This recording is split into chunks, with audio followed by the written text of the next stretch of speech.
ব্রিগেডে গীতা পাঠের আসরের ভিড় দেখে সন্তুষ্ট রাষ্ট্রীয় স্বয়ংসেবক সংঘ। আপাতভাবে ধর্মীয় অনুষ্ঠান হলেও রাজ্যের হিন্দুত্ববাদীরা একে রাজনৈতিক অস্ত্র করে বিভাজনের রাজনীতি শুরু করে দিয়েছে, শান দিচ্ছে অস্ত্রে। এই অভিযোগ নিয়ে জমে উঠেছে রাজনৈতিক তরজা।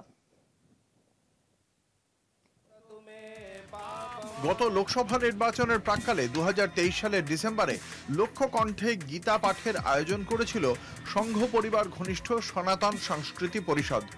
আগামী বছর মে মাসে রাজ্য বিধানসভা ভোট, সেই পটভূমিতেই গত রবিবার ব্রিগেডে একইভাবে সাধু সন্তদের নিয়ে গীতা পাঠের আয়োজন করে ওই একই সংগঠন। এবারে গতবারের তুলনায় এলাহি আয়োজন। সমাবেশের লক্ষ্যমাত্রা ছিল 5 লক্ষ কণ্ঠে গীতা পাঠ। আয়োজক থেকে রাজ্য বিজেপি নেতৃত্বের দাবি লক্ষ্যমাত্রা ছাপিয়ে গিয়েছে, যদিও বিরোধীদের মতে সংখ্যাটা মোটেই 1.5 লক্ষের বেশি নয়। আসন্ন ভোটের আবহে রাজ্যে সাম্প্রদায়িক বিভাজন উস্কে দিতেই এই ধর্মীয় সমাবেশকে কাজে লাগাতে বঙ্গ বিজেপির নেতারা অংশ নিয়েছিলেন গীতা পাঠের কর্মসূচিতে। তৃণমূলের দাবি, এই গীতা পাঠের আয়োজনের নেপথ্যে বঙ্গ বিজেপি।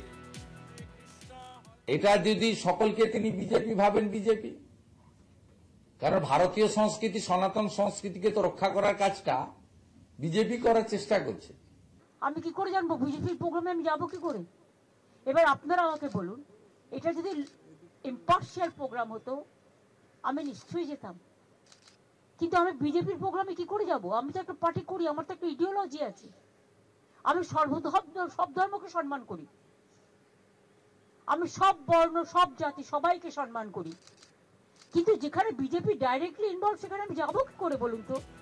সনাতনী হিন্দু সংগঠনের নামে হলেও গীতা পাঠের ওই মেগা কর্মসূচির সাংগঠনিক ও আর্থিক খরচ আরএসএস বহন করেছে বলে সূত্রের দাবি। ধর্মকে রাজনীতির সঙ্গে যুক্ত করার লক্ষ্যে সংঘের এজেন্ডা পূরণই স্পষ্ট হয়ে গিয়েছে রাজ্যের গেরুয়া শিবিরের এই কর্মকাণ্ডে। এমনই পর্যবেক্ষণ রাজনৈতিক মহলে।